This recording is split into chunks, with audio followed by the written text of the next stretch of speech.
Good morning everyone. দেখো এখন কিন্তু সকাল 6:45 বাজে। তো এখন থেকে আমি আমার ব্লগটা স্টার্ট করছি।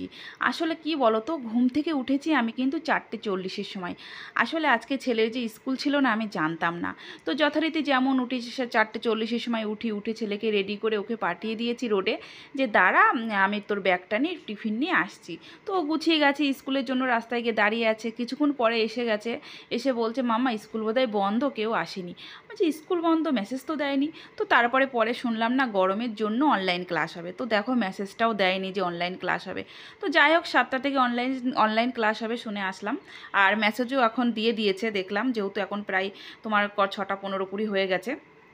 তো যাই হোক, ঘরদোর ঝাড়ু দিয়ে মুখ টুক ধুয়ে নিচ্ছি, নিয়ে ঘরদোরটাও একেবারে মুছে নেব। উঠেই গেছে ঘুম থেকে, তাহলে আর কি করব, কুড়েমি করে কাজগুলো কুড়েই নিই। আর যেহেতু ছেলেরা আজকে ঘরে আছে, আর ছোটো ছেলে ঘুমাচ্ছে আর বড় ছেলে তো উঠেই গেছে। তো ওকে বললাম আর তোকে ঘুমিয়ে লাভ নেই, একটু পরে ক্লাসে শুরু হয়ে যাবে, একটু বুক টুক নিয়ে বস। তো চলো ঘর দুয়ারটা মুছে নিয়ে তো তারপরে অনলাইন ক্লাস হবে। এই অনলাইন ক্লাস হলো কিন্তু বেশ জ্বালাতন আছে, মানে বসতে টসতে হয়। অবশ্য এখন বড় হয়ে গেছে, না বসলেও হয়, তবুও একটু না বসলে নয়। বুঝতেই পারছো অনলাইন ক্লাস। তো চলো ঘর দুয়ারটা মুছে নিই। আর কি বলো তো, এই কোয়ার্টার জীবনে এসে না, শুধু আমাদের না, বাচ্চাদেরও কিন্তু সমস্ত কিছু অ্যাডজাস্ট করে চলতে হচ্ছে। কেন বলো তো বলছি, দেখো যেহেতু এক জায়গায় থাকতে থাকতে না, 2-3 বছর থাকতে থাকতে সেই স্কুলও চেনা জানা হয়ে যায়, ম্যাম চেনা জানা, স্কুলের বন্ধু বান্ধব সব চেনা জানা। তো হঠাৎ করে যখন 2-3 বছরের মধ্যে আবার পোস্টিং আসে না, তো আমাদের যেমন অসুবিধা হয় অ্যাডজাস্ট করতে অন্য জায়গায় গিয়ে, ঠিক ওদেরও কিন্তু অসুবিধাটা আরও বেশিই হয়। কেন কি, ওরা যেহেতু বাচ্চা মানুষ, ওদের বন্ধু বান্ধব হয়ে গেলে না মনটা বেশিই কষ্ট হয় আবার অন্য জায়গায় গিয়ে বন্ধু বান্ধব পাতানো। তো যাই হোক, পরিস্থিতির সাথে সময়ের সাথে ওরাও অ্যাডজাস্ট করে চলছে। তো এইদিকে দেখো, বাসি নাইটিটা ধুয়ে ধুয়ে দিয়েছিলাম, মেলে দিয়েছি। আর এইদিকে কাল রাতে কিন্তু শাড়িটা ধুয়ে দিয়েছিলাম। তো সেটা আর একটু মেলে টেলে দিলাম, একটু রোদ্দুর হোক, তো তারপরে তুলে নেব। তো এইদিকে মাথা টাথা আসছে, কানের দুলটা খুলে রেখেছিলাম, এবার কানের দুলটা একটু পরে নেব, নয়তো ভালো লাগে না দেখতে। তো চলো নিজেকে ফ্রেশ করে নিয়ে এবার একদম কাজে নেমে পড়লাম। সকালে তো বাসি কাজকর্ম হলো। আর এখন একটু চা বানাবো। তো চা বানিয়ে চা খাবো, তারপরে আবার অন্যান্য কাজ করব। আর কি বলো তো, সবথেকে বেশি সমস্যা কি হয় জানো তো, নতুন জায়গায় নতুন কোয়ার্টারে গেলে, এই যে বাচ্চাদের পড়াশুনোটা। কেন বলো তো বলছি, দেখো যেসব বাচ্চারা টিউশন পড়ে, মানে সব জায়গায় তো সমান হয় না, সব জায়গায় কিন্তু টিউশন ভালো পাওয়া যায় না। এই দেখো না, আমরা এই যে উড়িষ্যায় এসেছি, এখানে কিন্তু ভালো মতন টিউশন নেই। মানে কি বলবো, একদম বেকার জায়গা বলতে পারো। যেহেতু আমার বাচ্চাদের এখনও টিউশন আমি দিইনি, বড় ছেলে ক্লাস 5-এ পড়ে, ঘরেই পড়াই। ছোটো ছেলে তো বলার বাইরে, KG 1-এ পড়ে, ওকে আর কি টিউশন দেবো। তো ভেবেছিলাম যে বড় ছেলেকে টিউশন দেবো, মধ্যেখানে জানো তো দিয়েও ছিলাম, 1 মাস পড়িয়ে বন্ধ করে দিয়েছি। এতটা ভুলভাল পড়াচ্ছিল কি বলবো। মানে জায়গা হিসেবে বুঝলো তো, উড়িষ্যা জায়গাটা এতটা খারাপ, এখানে মানে লোকালিটিটা খুবই খারাপ, মানে টিউশনটা খুব একটা ভালো পড়ায় না। তো সেই কারণে বাধ্য হয়ে ওকে ছাড়িয়ে দিয়ে ঘরেই পড়াচ্ছি। এবার আমার একটু অসুবিধা হয়ে যায়, কেননা দুটো ছেলে, বুঝতেই পারছো, দুটো ছেলেকে ঘরে পড়ানো, না একে ভালোভাবে হয় না ওকে ভালোভাবে হয়। তো ভাবছি নয়তো ছোটো ছেলেটাকে দিয়ে দেবো, বড় ছেলেটাকে দেবো না, ওকে ঘরেই পড়াবো।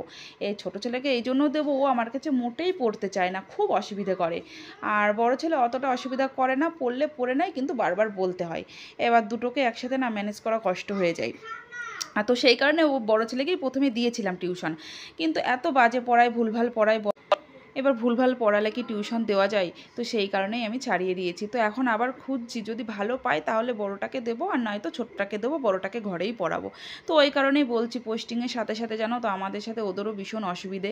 মানে সব জায়গা সমান না, জায়গা হিসেবে চলতে হয়। এখানে জায়গাটা খুবই খারাপ, লোকালিটিটা খারাপ, টিউশন ভালো নেই। মানে আমরা যেহেতু ঘরে পড়াচ্ছি ঠিক আছে, যারা উঁচু উঁচু ক্লাসে পড়ে সবাই তো সম্ভব না বলো ঘরে পড়ানো। তো তাদের কি হচ্ছে, সবাই বলে যে সত্যি এখানকার জায়গাটা ভীষণ খারাপ বাচ্চাদের জন্য সব থেকে। আর স্কুলটা কত দূরে, 1 ঘন্টার রাস্তা, ওদের ভীষণ কষ্ট হয়ে যায়। তারপরে যদি পড়াশুনোটাও ভালো না হয়, কি আর করব, এইভাবে চলতে হচ্ছে আমাদের সাথে সাথে ওদেরও শাস্তি ভোগ, আর কি বলবো। তো চলো কি আর করব। আর এইদিকে দেখো চা বানিয়ে নিলাম, আর ওইদিকে তো মুড়িওয়ালা এসেছিলো, মুড়িও নিয়ে নিয়েছি দেখলে। আর এখন চা খাবো, আর আজকে আমি কিন্তু চায়ের সাথে মুড়ি খাবো। আজকে আমি আর কোনো পরোটা টরোটা খাবো না, মুড়ি দিয়ে খাবো, এটাই আমার টিফিন। আর এইদিকে ছোটো ছেলেকে ডিম ভুজিয়া আর পরোটা দিয়েছি, টিফিন বক্সে দিয়েছি। তো যেহেতু ওরও স্কুল বন্ধ আছে, টিফিন বক্সে দিলে একটু ভালো লাগবে, সেই কারণে দিয়েছি। খুশি হয়ে যাবে, আসলে ও চেয়েছিল। তো যাই হোক খাবে। আর এরপরে কিন্তু আমরা আজকে একটু মার্কেটে যাব সবজি মাছ সমস্ত কিছু আনতে। এই দুদিন মাছ টাছ খাওয়াই হচ্ছিল না ডিউটির কারণে। আজকে যেহেতু বিসিফট আছে তো সেই কারণে টাইমটাও আছে। তো দেখো এইদিকে একটা ইঁচড় এনেছিল কালকে ডিউটি থেকে আসার সময়, তো সেটাই কেটে দিচ্ছে, যেহেতু বড় কেটে দিচ্ছে বলতে মানে দুফালি করে দিল, এরপরে আমি কাটবো। তো দেখো ওর পাপা 8টার সময় গেট চেকিংয়ে চলে গেছে, 9টার দিকে আসবে, তো তারপরে মার্কেটে যাব। তো আমি সবজি কাটতে কাটতে এইদিকে কিন্তু ছেলেকেও পড়াতে হচ্ছে। তো এইভাবে কিন্তু আমাকে ম্যানেজ করে চলতে হয়, কাজ করতে হয় প্লাস পড়াতে হয়। মানে এত মাথা যন্ত্রণা করে কি বলবো। মানে আমার ছোটো ছেলেটা একদম পড়তে চায় না, ওকে বলেই যেতে হয়, একটা কথা বারবার বলতে হয় পড় পড় পড়। এই কারণেই ভাবছি যে বড়টার ছেড়ে ছোটোটাকে টিউশন নাই দিয়ে দেবো, ভীষণ জ্বালাতন করে। এক একটা বাচ্চা দেখবে মানে নিজেদের কাছে পড়তে চায় না, অন্য কারোর কাছে ভালো পড়ে, তো সেই কারণে ওটাই ভাবছি। আর এইদিকে বড় ছেলের অনলাইন ক্লাস হচ্ছিলো, এখন ব্রেক দিয়েছে, তো সেই কারণে ও একা একা পড়ছে। তো পড়ছে পড়ুক, আর ওইদিকে ছোটোটাকেও পড়াচ্ছি, সবজি কাটছি, কী আর করবো, এইভাবেই চলতে হবে। তো চলো এরপর ওর পাপা আসলে আবার মার্কেটের জন্য রেডি হতে হবে। তো দেখো সকালে সবজি টবজি কেটে রেডি করে রেখে দিয়েছি, আর একটু মার্কেটে যাচ্ছি মাছ আনতে। আর যদি কোনো সবজি টবজি পাই তো সবজি নিয়ে আসবো। তো এখন বাজে 9টা 10। তো চলো যাই, মার্কেটের বিসির ডিউটি আছে, এসে রান্না বান্না করতে হবে। তো চলো বাজারে গিয়ে তোমাদের সাথে আবার কথা হচ্ছে।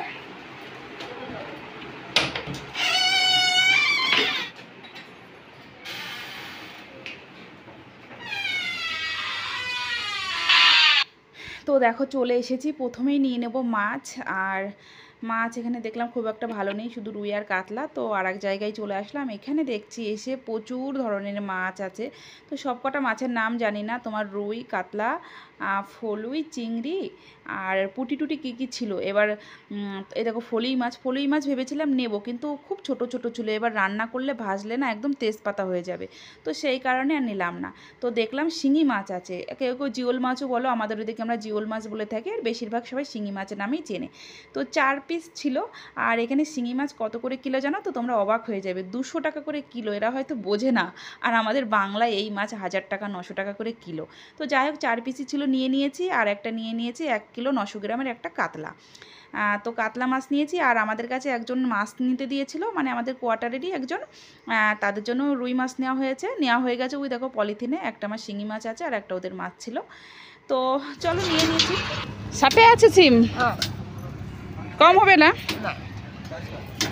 इतना इतना ना पाव देना है ना। তো 60 টাকা কিলো সিম, সেই কারণে বললাম 60 আছে। এখানকার উড়িয়া ভাষা একটু একটু শিখেছি, তো সেই কারণে বললাম। যাই হোক, আর এখানে সবজি যাই নেবে 60 টাকা 80 টাকা কিলো। আর পটল তোমার 120 টাকা হয়েছে, এর আগে 200 টাকা ছিল। এলো পয়সা লিখি। তো বিট নিয়েছি, বিটও তোমার 60 টাকা কিলো, তো 500 গ্রাম নিয়েছি 30 টাকা। আর এইদিকে 20 টাকার কুমড়ো নিয়ে নিলাম। আর ওইদিকে তো হাজব্যান্ড ফল নিয়েছিল কিছু, নিয়ে দেখো এই নিয়েছি সবজি। আর একটা দুটো বোধহয় কী নিয়েছিলাম খেয়াল নেই, ঘরে গিয়ে দেখাবো। তো এইদিকে দেখো যারা মাছ কিনতে দিয়েছিল তাদেরকে মাছটা দিয়ে এখন চলে যাব ঘরে, যেহেতু বিসিপ ডিউটি আছে, রান্নাবান্না করতে হবে, প্রচণ্ড তাড়াহুড়ো করছি। তো এই দেখো সেই শিঙি মাছ 4 পিস, আর এই যে কাতলা মাছ। আর বেশ অনেকটা কিন্তু তেলও ছিল, ঠিক আছে। আর আমার মাছের তেল কিন্তু দারুণ লাগে খেতে। তো কাতলা মাছ এই কারণে মাথার বড় বলে দেখেই নিয়েছে। আমার ছোট ছেলে এত ভালোবাসে মাছের মাথা, আর সাথে হাজব্যান্ড। আমার বড় ছেলে খায় না, আমিও খাইনি, আমার ছোট ছেলে প্রচুর পছন্দ করে। আর এখন মাছটা ধুয়ে নেব। আর তোমার এই শিঙি মাছটা জানো তো, একটু লবণ দিয়ে না ঘষলে পিছলা ভাবটা যায় না, আর কেমন কালো কালো থাকে না, লবণটা দিলে বেশ ভালো মতন উঠে যায়। তো সেই কারণে লবণ দিয়ে ভালো করে ঘষিয়ে ঘষিয়ে সাদা হওয়া পর্যন্ত কিন্তু ঘষেই যাব।